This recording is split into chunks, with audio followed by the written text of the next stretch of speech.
কারা করিয়েছিল বুঝেছেন? তৃণমূল কংগ্রেস করিয়েছিল, পুলিশ করিয়েছিল এবং রাজ্য সরকার শাসক দলের প্রতিনিধিরা করিয়েছিল, এটা প্রমাণ হয়েছে। শিক্ষক দুর্নীতি মামলায় জীবন কৃষ্ণর 58 কোটি টাকা বাজেয়াপ্ত করলো ইডি। সঠিক করেছে। জীবন কৃষ্ণ যাদের কাছে টাকা পৌঁছে দিয়েছে তাদেরও সম্পত্তি বাজেয়াপ্ত করা হয়েছে।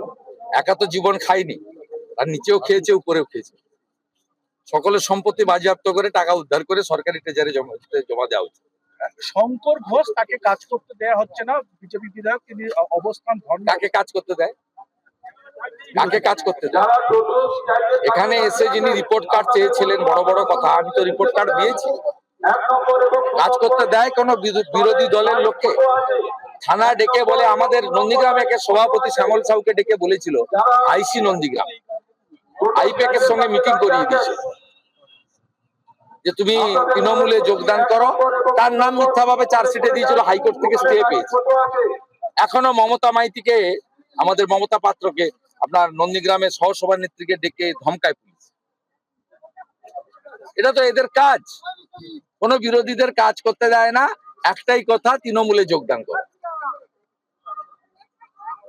অতএব যারা মেরুদণ্ড সোজা রেখে বিরোধী রাজনীতি করতে চায় তাদের এখানে সুযোগ নেই। কয়েকটা দিন আছে, এপ্রিল মাসে এবার হারবে, জনগণ জেগে গেছে। হিন্দু সমাজ আজকে যেভাবে দেখলেন রাস্তায় নেমেছে, আমরা তো গাড়ি দিয়ে লোক আনিনি, এতজন এসছে, এরা প্রসাদ দিতে পারবে কিনাও জানি না, কিন্তু আজকে কিভাবে মানুষ বেরিয়ে এসছে হিন্দুত্বের টানে। হিন্দু বহুত ঐক্যবদ্ধ হয়ে গেছে। এই লড়াই হিন্দুদের বেঁচে থাকার লড়াই।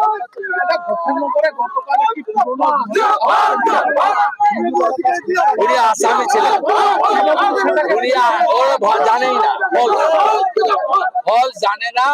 3বার 4বার নোটিশ এসেছিল সাক্ষী হিসাবে, উনি সাক্ষী দিতে একাধিকবার যাননি বলে কোর্টটাকে করেছে। উনি বেল পেয়ে যাবেন আশা করি, ও আমরা লিগ্যাল সাপোর্ট দিচ্ছি।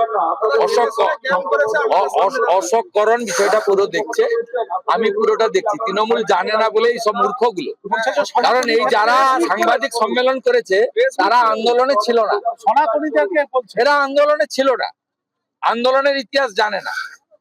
ইন্দু দাস তিনি সাক্ষী হিসাবে অনুপস্থিত হওয়ার জন্য, আপনিও যদি সাক্ষী হিসাবে 3বার ডাকে না যান তাহলে আপনারও ওয়ারেন্ট হয়। আসামি হিসেবে ওয়ারেন্ট হয়নি, সাক্ষী দানে সহযোগিতা করেনি বলে ওয়ারেন্ট হয়েছে। বেলও পেয়ে যাবে এবং ইন্দু দাস আমাদের লোক, আমার সাথেই থাকবে। ভুল জায়গায় হাত দিয়েছেন, নন্দীগ্রামে কিছু হবে না, নন্দীগ্রামে কিছু হবে না। তৃণমূলের সবচেয়ে বড় রাজনৈতিক অস্ত্র মমতা ব্যানার্জি যেখানে ভোতা হয়ে পালিয়েছে, আর কিছু হওয়ার নেই। আমি তো চাইবো উনি আবার আসুন। নন্দীগ্রামের মানুষ 1956 সঙ্গে আরো একটা শূন্য লাগিয়ে 20,000 ভোটে হারাবে।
আমাদের ভিডিও ভালো লাগলে লাইক এবং শেয়ার করুন।